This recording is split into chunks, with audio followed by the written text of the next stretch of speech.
Category Specialist Community Channel. I'm a senior category manager having more than 8 years of experience in retail industry.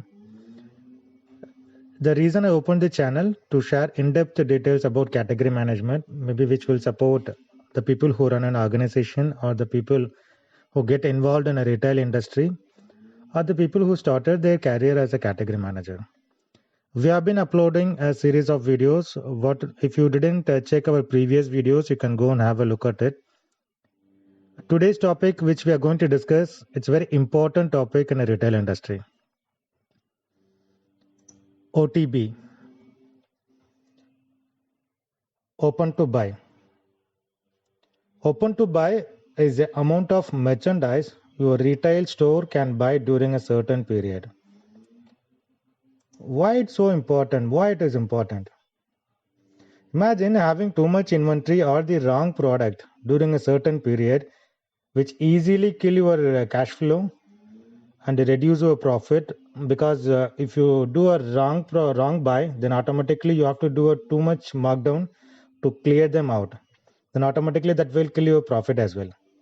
On the other hand, if you imagine that you didn't buy the enough quantity of the right product, then you will lose your sales opportunity. You are not making your potential profit and are damaging the customer experience, because when your customer come and search for the your top selling product, you will be out of stock. So you screw up your customer experience. Yeah, retailer can be sure to stock the proper amount of the right product at the right time by using an open to buy plan. Open to buy plan is like a 4-step formula.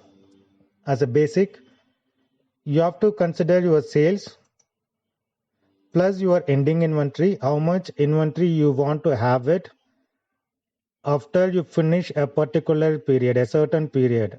So how much ending inventory you want to have it, and then what is your opening inventory.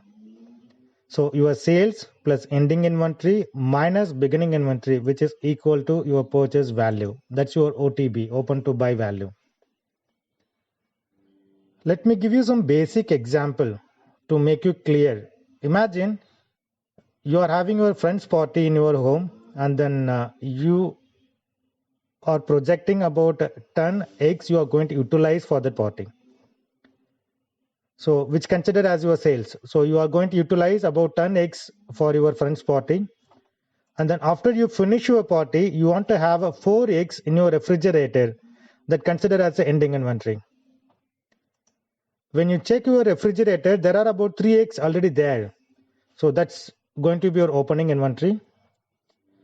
I repeat once again, you are projecting that you are going to utilize about 10 eggs during the friend's party, and then you want to have 4 eggs as a leftover by finishing that party, and you already having 3 eggs in your refrigerator.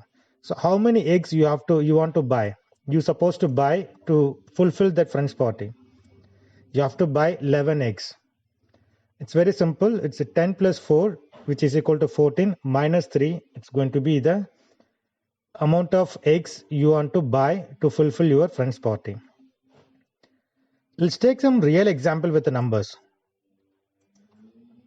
Your budgeted sales for a certain period is $10,000. And then when you finish that particular period, you want to have ending inventory worth of $400. And then when you check your current stock, you have about $480 in your stock.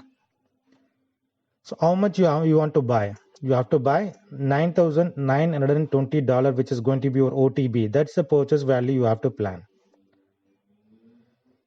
But in a retail, there are one more condition will get added. Let's see what is it. Usually in a retail, we will have a markdown.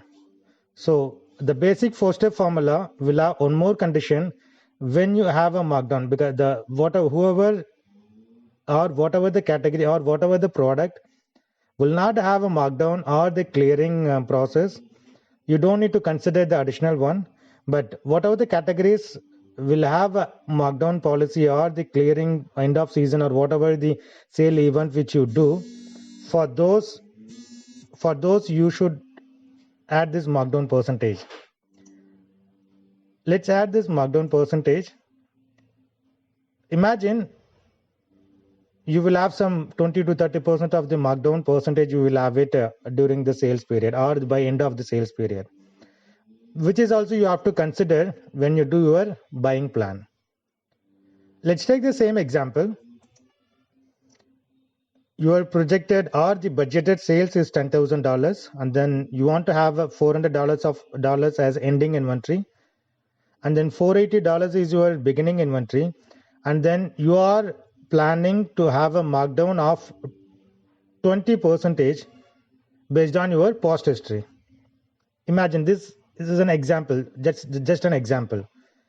So how much you have to buy, which is easy, like your sales plus ending inventory plus markdown value minus your beginning inventory. That is going to be your OTB. That's going to be the purchase value which you have to plan. I hope this information is useful for you. Thanks for watching, and we'll come up with the next video with one more important topic of retail industry. Thanks for everyone.